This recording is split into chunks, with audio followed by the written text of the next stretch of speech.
Hello and good afternoon to friends student.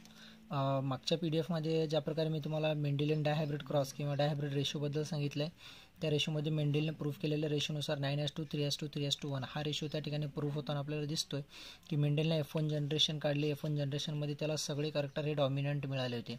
म्हणजे त्याने जे 2 प्लांट सिलेक्ट केले होते त्यांच्या बिया आणि त्यांचं क्रॉसिंग, त्या झाडांचं क्रॉसिंग केल्यानंतर एक जो प्लांट होता त्याला येलो सीड्स होते, येलो राऊंड सीड, आणि दुसरा जो प्लांट होता त्याला ग्रीन रिंकल्ड सीड होते. त्यावेळेस त्याने क्रॉसिंग केलं तर F1 जनरेशनमध्ये त्याला मिळणारे कॅरेक्टर हे पूर्णपणे डॉमिनंट होतं. आणि त्या डॉमिनंटमध्ये असणारा त्याला म्हणजे काय पूर्ण सीड्स जे त्याला मिळाले होते बिया, त्या बिया सगळ्या काही येलो राऊंडेड होत्या. बट त्याच बिया नंतर सोविंग केल्याच्यानंतर, पेरल्याच्या नंतर मेंडेलला जो कॅरेक्टर्स त्या ठिकाणी मिळाले, 4 प्रकारचे कॅरेक्टर त्या ठिकाणी त्याला पाहायला मिळाले. आणि तो प्रूफ त्यामध्ये जे 9:3:3:1 हा जो रेशो त्या ठिकाणी प्रूफ त्याने करून त्या ठिकाणी दाखवला. त्यामध्ये जे येलो राऊंड सीड असणारे प्लांट त्याला 9, त्यानंतर येलो रिंकल्ड सीड असणारे प्लांट त्याला मिळाले 3, त्यानंतर ग्रीन राऊंड सीड असणारे प्लांट मिळाले 3 आणि ग्रीन रिंकल्ड असणारे म्हणजे 1. म्हणजे असे काही डॉमिनंट कॅरेक्टर आणि काही रेसिसिव्ह कॅरेक्टर त्या ठिकाणी पाहायला मिळाले. तर त्याच एक्झाम्पलसारखं एक दुसरं एक्झाम्पल आपण या ठिकाणी पाहणार आहोत. व्हिडिओची क्वालिटी जास्त असल्यामुळे आणि स्टोरेज जास्त असल्यामुळे मी अगोदरच हे प्रॉब्लेम लिहून घेतले आहे, हे आपण या ठिकाणी पाहू शकतो. ठीक आहे, आपल्याला खाली अजून सोडवायचं आहे, बट ही जी जनरल इन्फॉर्मेशन या ठिकाणी लिहून घेतलेली आहे. आपल्याकडे एक्झाम्पल आहे, when pure tall red flower plant cross with the pure dwarf white flower plant. की एक टॉल प्लांट आहे, त्याचे फ्लॉवर आहेत रेड आणि तो आपण क्रॉस केला आहे का डॉर्फ प्लांट म्हणजे बुटका, आणि त्याचे फ्लॉवर आहेत व्हाईट. म्हणजे साध्या भाषेमध्ये टॉल रेडचं क्रॉस आपण केलं आहे डॉर्फ व्हाईटसोबत. आणि त्यांनी विचारलं mention phenotypic ratio in F2 generation. म्हणजे बघा, when pure tall red flower plant cross with pure dwarf white flower plant mention phenotypic ratio in F2 generation. म्हणजे याचा F2 जनरेशनमध्ये मिळणारा रेशो काय असणार आहे. मग आपल्याला माहिती आहे, सगळ्यात अगोदर आपल्याला पॅरेंट्स घ्यावं लागतील फॉर दी F1 जनरेशनसाठी. मग पॅरेंट्स आपल्याकडे कोण आहेत, टॉल रेड एक प्लांट आहे आणि दुसरा आहे डॉर्फ व्हाईट. मग या ठिकाणी आपण ते पॅरेंट्स या ठिकाणी घेतले आहेत टॉल रेड आणि second one is dwarf white. मग यांचं आपण केलं क्रॉसिंग केल्याच्यानंतर आपल्याला जे यांचे कॅरेक्टर मिळणार आहेत ते काय मिळणार आहेत, टॉलचे सगळे कॅरेक्टर हे टॉल असणार आहेत आणि डॉर्फचे सगळे काय असणार आहेत, स्मॉल असणार आहेत. आता यांची ज्यावेळेस गॅमेट फॉर्मेशन होईल, सपोज हे गॅमेट्स आहेत, ठीक आहे, हे गॅमेट्स या ठिकाणी फॉर्मेशन झाले, त्यामध्ये कॅपिटल गॅमेट या ठिकाणी हा एक स्मॉल गॅमेट फॉर्मेशन झाला. मग ज्यावेळेस हे गॅमेट म्युटेशन झाले किंवा यांचं क्रॉसिंग झाल्याच्या नंतर F1 जनरेशनमध्ये मिळणारे जे कॅरेक्टर आहे ते कॅरेक्टर मिळाले आपल्याला. पहा, इकडनं कॅपिटल टी आला, इकडनं स्मॉल टी आला, इकडनं कॅपिटल आर आला, इकडनं स्मॉल आर आला. म्हणजे हा मेल असेल आणि हा फिमेल असेल, किंवा हा मेल असेल हा फिमेल असेल. ठीक आहे, मग यानंतर F1 जनरेशनमध्ये आता याच बिया F1 जनरेशनमध्ये मिळालेले जे काही प्लांट आहेत याच्या बिया नंतर सेल्फिंग F1 जनरेशन म्हणजे काय पेरल्याच्या नंतर सोविंग केल्याच्या नंतर जे कॅरेक्टर मिळणार आहेत त्या कॅरेक्टरमध्ये सरळ आपल्याला म्हणजे capital T small T capital R small R असणार आहे. आणि इकडनं म्हणजे हे झाले मेल कॅरेक्टर, हे झाले फिमेल कॅरेक्टर. ठीक आहे, तर या ठिकाणी मेल गॅमेट आणि फिमेल गॅमेट आपल्याला पाहायला मिळतील. ज्यावेळेस F1 जनरेशनमधून सोविंग केल्याच्यानंतर आपल्याला जे गॅमेट्स मिळणार आहेत त्यामध्ये पहा मेल गॅमेट्स आणि फिमेल गॅमेट्स मिळणार आहेत. त्यामध्ये capital T capital R, capital T small T capital R आणि स्मॉल टी स्मॉल आर.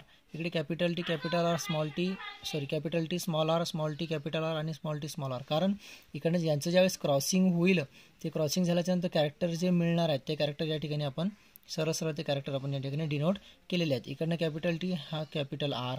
म्हणजे एका मेल याचे एका कॅरेक्टरचे 4 गॅमेट्स आपल्याला या ठिकाणी पडताना दिसत आहेत. मग F2 जनरेशनमध्ये आपल्याला जर पन्नेट स्क्वेअर मेथडनुसार किंवा चेकर बोर्डच्या मेथडनुसार आपण हे एक्झाम्पल अभ्यासतो. मग या ठिकाणी आपण F2 जनरेशनमध्ये मी अगोदरच या ठिकाणी चार्ट आखून ठेवलेला आहे, कारण आपला व्हिडिओ अगोदरच सांगितलं की व्हिडिओची क्वालिटी खूप जास्त आहे आणि त्यामध्ये स्टोरेज जास्त होतं कामा नये म्हणून. ठीक आहे, मग हे कॅरेक्टर आपण या ठिकाणी हे जे गॅमेट्स आहेत हे गॅमेट्स आपण या ठिकाणी लिहून घेतले. दॅट्स अ मेल कॅरेक्टर आणि इकडे हे फिमेल गॅमेट्स असणार आहे. आता यांचं काय होणार आहे, क्रॉसिंग. आता क्रॉसिंग झाल्याच्यानंतर सरळ आपल्याला माहिती आहे इकडनं मेल गॅमेट येणार, इकडनं फिमेल गॅमेट. मग इकडनं कोणता गॅमेट आहे, capital T character capital T, इकडनं सुद्धा कोणता कॅपिटल टी, इथे कॅपिटल आर, इकडे कॅपिटल आर, इथे कॅपिटल टी, इथे कॅपिटल टी, इकडे कॅपिटल आर, इथे small R, capital R small R, capital T small T, capital T small T, capital R capital R. म्हणजे असे कॅरेक्टर एकमेकांजवळ घेत चालायचे. इकडनं कॅपिटल टी आहे, इकडे स्मॉल टी आहे, मग कॅपिटल टी स्मॉल टी, इकडे कॅपिटल आर आहे, इथे स्मॉल आर आहे, मग कॅपिटल आर स्मॉल आर. हे झाले कॅरेक्टर तयार. पुढचे कॅरेक्टर इथे कॅपिटल टी आहे, इथे कॅपिटल टी आहे, मग capital T small R capital R small R capital R, इथे कॅपिटल टी आहे, capital T small R small R. Character फक्त जवळजवळ घेत चालायचे. इथे कॅपिटल टी आहे, इकडे स्मॉल टी आहे, इथे स्मॉल आर आहे, इकडे कॅपिटल आर आहे. Capital T small T, capital T small T, then small R small R small R small R. त्यानंतर इथे स्मॉल टी आहे, इकडे इथे कॅपिटल टी आहे. Small T capital T, capital R capital R. Small T capital T, small T capital, capital R small R. इथे character small T आहे, इथे small T आहे, मग small T capital R capital R. ठीक आहे. इथे small T आहे, इथे स्मॉल टी आहे, इथे स्मॉल टी आहे. ठीक आहे. त्यानंतर कॅपिटल आर आणि स्मॉल आर. हा कॅपिटल आर, हा स्मॉल आर. आता हे कॅरेक्टर घेऊ, हिरो घ्यायची, इकडनं हिरो घ्यायची. ठीक आहे. इथे स्मॉल टी आहे, इकडे कॅपिटल टी आहे, इथे स्मॉल आर, इथे capital R, small R capital R. आता इथे स्मॉल टी आहे, इथे capital T, small T capital T, small R small R. इथे स्मॉल टी आहे, इथे स्मॉल टी आहे, small T small R capital R. तर लास्टचं कॅरेक्टर आपल्याला नेहमीसाठी लक्षात ठेवायचं. लास्टचं कॅरेक्टर हे परफेक्टली स्मॉल कॅरेक्टर्स असणार आहे सर्व, कारण इथे स्मॉल टी आहे, इथे सुद्धा स्मॉल टी आहे, स्मॉल टी, इथे स्मॉल आर, इथे सुद्धा स्मॉल आर. हे झालं तुमचे कॅरेक्टर फॉर्म. आता कॅरेक्टर फॉर्मनुसार आपल्याला फक्त याला काय करायचं की आपल्याला आता पाहायचे की आपल्याला जो मेंडेलनं रेशो सांगितलेला आहे, तो रेशो काय सांगितलेला आहे मेंडेलनं F2 जनरेशनचा 9:3:3:1. 9:3:1 that's डायहायब्रिड ratio. ठीक आहे, फिनोटिपिक रेशो. मग या ठिकाणी आपल्याला 9 कॅरेक्टर एकसारखे असले पाहिजे, 3 कॅरेक्टर एकसारखे असले पाहिजे, त्यानंतर 3 कॅरेक्टर एकसारखे आणि नंतरचं 1 कॅरेक्टर एकसारखं असलं पाहिजे. मग आपण पाहू की ज्या ठिकाणी आपल्याला सरळ सरळ माहिती आहे की आता या ठिकाणी आपल्याला 4 कॅरेक्टर मिळणार आहेत. त्या 4 कॅरेक्टरमध्ये पहिले जे कॅरेक्टर असणार आहे त्यामध्ये टॉल रेड प्लांट असणार आहे, टॉल रेड फ्लॉवर, आणि ते मिळणार आहेत आपल्याला किती 9.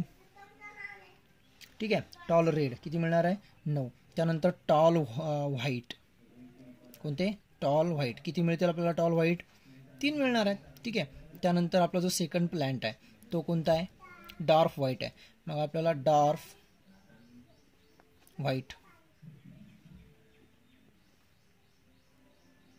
डॉर्फ व्हाईट आणि डॉर्फ रेड.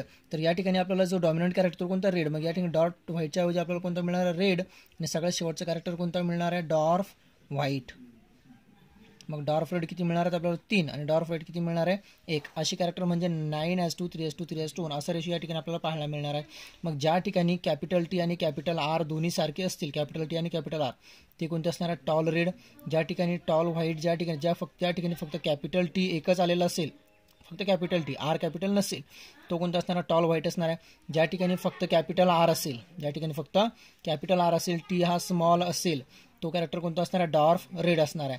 आणि ज्या ठिकाणी सगळे कॅरेक्टर हे स्मॉल असणार आहे, तो कॅरेक्टर कोणता म्हणजे सगळे character small T small R असणार आहे, ते कॅरेक्टर कोणतं असणार डॉर्फ व्हाईट. मग या ठिकाणी आपण यांना आता काउंटिंगनुसार बघू. मग आपल्याला अगोदर टॉल रेड किती आहेत, म्हणजे कॅपिटल टी आणि कॅपिटल आर किती ठिकाणी आलेले आहे ते आपल्याला पाहायचं आहे. या ठिकाणी कॅपिटल टी आणि कॅपिटल आर आलेलं आहे, म्हणजे याला आपण नाव द्यायला सांगितलेलं आहे काय टॉल रेड. मग याला आपण लिहू इथे T R. Okay, T R म्हणजे कॅपिटल रेड. परत इथे कॅपिटल टी आहे, कॅपिटल आर आहे, म्हणजे कॅपिटल टी कॅपिटल आर म्हणजे काय टॉल रेड. इथे सुद्धा कॅपिटल टी आहे, कॅपिटल आर आहे, म्हणजे टॉल रेड. इथे कॅपिटल टी आहे, कॅपिटल आर आहे, म्हणजे काय झालं टॉल रेड. इथे सुद्धा कॅपिटल टी आहे, कॅपिटल आर आहे, टॉल रेड. आता इथे only 1 character R B capital, आणि तो कोणता आहे टी. मग टी साठी आपल्याला काय सांगितलं टॉल व्हाईट. मग टॉल व्हाईट हा कॅरेक्टर कोणता झाला टॉल व्हाईट. ठीक आहे, टॉल व्हाईट झाला. त्यानंतर दुसरं जे कॅरेक्टर आहे तो कोणता, इथे सुद्धा कॅपिटल टी आणि कॅपिटल आर आहे, मग याला आपण काय नाव देऊ टॉल रेड. आता इथे ओनली कॅपिटल टी आहे. ठीक आहे. मग अगोदर आपण टॉल रेड किती कोणत्या ठिकाणी कॅपिटल टी आणि कॅपिटल आर आलेले ते आपण बघून घेऊ. या ठिकाणी कॅपिटल टी कॅपिटल आर, त्याला सांगितलेलं आहे टॉल रेड. या ठिकाणी कॅपिटल टी कॅपिटल आर, याला सांगितलेलं आहे टॉल रेड. इथे नाही, इथे नाही, इथे आहे कॅपिटल टी कॅपिटल आर, याला सुद्धा आपल्याला नाव द्यायला सांगितलेलं टॉल रेड. इथे आहे कॅरेक्टर नाही, इथे एकच आर आहे, आणि इथे म्हणजे काय आपल्याला 9 कॅरेक्टर पाहायला मिळाले पाहिजे. ठीक आहे. मग पहा 1 2 3 4 5 6 7 8 आणि 9. टॉल रेडचे आपल्याला किती मिळाले 9, म्हणजे पहिला झाला आपला प्रूफ. आता आपल्याला टॉल व्हाईट पाहिजे. मग टॉल व्हाईटसाठी आपण सरळ सांगितलं की ज्या ठिकाणी ओनली 1 कॅपिटल टी असेल, फक्त कॅपिटल टी असणार आहे, या ठिकाणी आपल्याला कॅपिटल टी मिळाला, या ठिकाणी आपण त्याला टॉल व्हाईट दिलं आहे. परत इथे कॅपिटल टी, याला सुद्धा आपण टॉल व्हाईट देऊ. आता परत जो एक कॅपिटल टी असणार आहे तो असणार आहे या ठिकाणी, only one character R B capital. ठीक आहे, मग याला सुद्धा आपण टॉल व्हाईट. मग टॉल व्हाईट किती मिळाले आपल्याला 3, 1, 2 आणि 3, म्हणजे हा टॉल व्हाईट सुद्धा आपल्याला काय झाला प्रूफ. आता पुढचा ज्या ठिकाणी फक्त कॅपिटल आर असणार आहे त्याला आपल्याला तो असणारा डॉर्फ रेड. ज्या ठिकाणी फक्त एकच कॅरेक्टर कॅपिटल आर असणार आहे तो कॅरेक्टर काय असणार डॉर्फ व्हाईट. मग कॅपिटल आर कोणत्या ठिकाणी, या ठिकाणी दिसला आपल्याला कॅपिटल आर, म्हणजे हा काय असणार आहे डॉर्फ व्हाईट. Dwarf white. इथे सुद्धा कॅपिटल आर आहे म्हणजे हा सुद्धा काय झाला डॉर्फ व्हाईट. आणि इथे सुद्धा एकच कॅपिटल आहे म्हणजे हा सुद्धा डॉर्फ व्हाईट. म्हणजे किती झाले 1, 2 आणि 3, म्हणजे हा सुद्धा रेशो काय केला आपण प्रूफ केला. आणि राहिलेला जो सगळ्यात शेवटचा कॅरेक्टर आहे तो तर डॉर्फच असणार आहे, म्हणजे तो डॉर्फ व्हाईट हा रेसिड्यू कॅरेक्टर असणार आहे डॉर्फ व्हाईट. झाला, मग हा सुद्धा प्रूफ झाला आपला 9:3, 3:1. That's a phenotypic ratio. या रेशोला आपण म्हणतोय फिनोटिपिक रेशो. ठीक आहे, ओके.